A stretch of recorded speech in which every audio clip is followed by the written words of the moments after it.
Hello.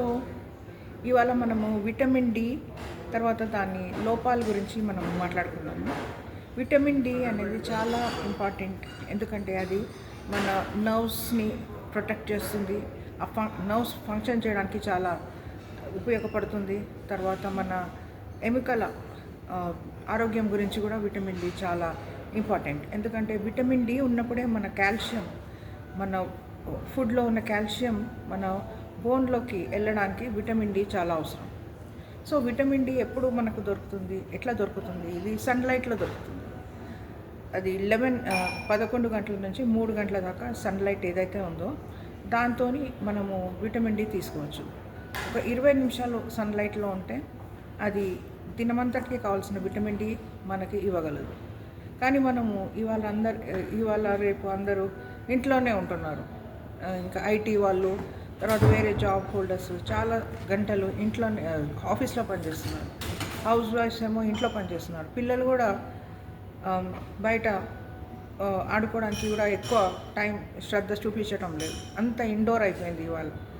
So మనం ఏం చేయాలంటే కొంచెం సన్లైట్ ఎక్స్పోజర్, తర్వాత కొన్ని ఫుడ్స్ ఉన్నాయి, కొన్ని ఆహార పదార్థాలు విటమిన్ డిలో రిచ్ ఉన్న ఆహార పదార్థాలు ఏంటంటే మన గుడ్లు, కోడిగుడ్లు, తర్వాత మటన్, లివర్, తర్వాత పాలు, పెరుగు, మష్రూమ్స్,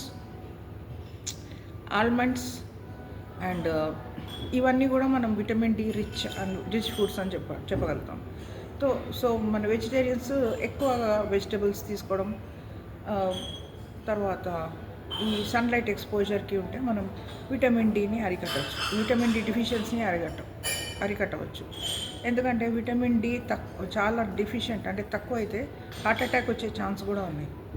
సో విటమిన్ డి వచ్చిందని మనం ఎట్లా తెలుసుకోవచ్చు అంటే, ఒక మనిషి ఎప్పుడు నీరసంగా ఉండడము, పని చేయలేకపోవడము, తర్వాత ఆయాసపడము, తర్వాత డిప్రెషన్కి లోన్ కావడము, చాలా బాధపడుతున్నట్టు ఉండడము, తర్వాత లోన్లీగా ఒకరే ఉండడము, స్కిన్కి ర్యాషెస్ రావడము, తర్వాత జుట్టు బాగా ఊడిపోవడము, తర్వాత మన నెయిల్స్ అంటే మన గోర్లు అంతా బ్రిటిల్గా అంటే చాలా గరుకుగా అయిపోవడము, ఇవన్నీ విటమిన్ డి డెఫిషియన్సీ లక్షణాలు.